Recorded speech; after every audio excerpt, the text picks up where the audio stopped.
என்றால் நாங்கள் தான் உண்மையான நாட்டு. இதை இனியாக நீங்கள் உணருங்கள். அவ்வளவுதான், அவ்வளவுதான். கேட்டா சீமான் மிகைப்படுத்தப்பட்ட கற்பனைகளை தான் பேசுவாரு. சுட்டுக் கொள்றதான நடக்காதுங்க, அது எப்படிங்க அப்படின்னு நீங்க கேட்கலாம். அப்ப சவுதி அரேபியாவிலும் ஈரான்லையும் சுட்டுக் கொள்றாங்களே, அது மட்டும் எப்படி நடைமுறையில் இருக்கு?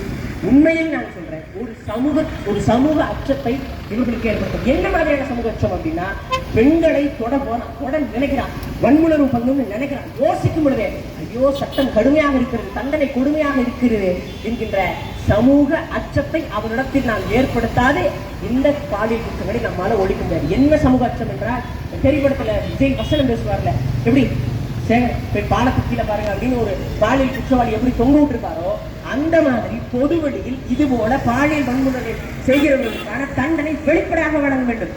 ஏன் இதை நான் சொல்றேன் அப்படின்னா, கடந்த காலத்தில் பூரா மாவுக்கிட்டு போட்டு அனுப்பிட்டாங்க. எங்கடா அவனுக்கு என்னடா தண்டனை கிடைச்சது அப்படின்னா, அவன் சிறையில இருப்பான், ஜாமீன்ல வெளியில வந்துருப்பான். அண்மையில இந்த விமானங்களுக்கு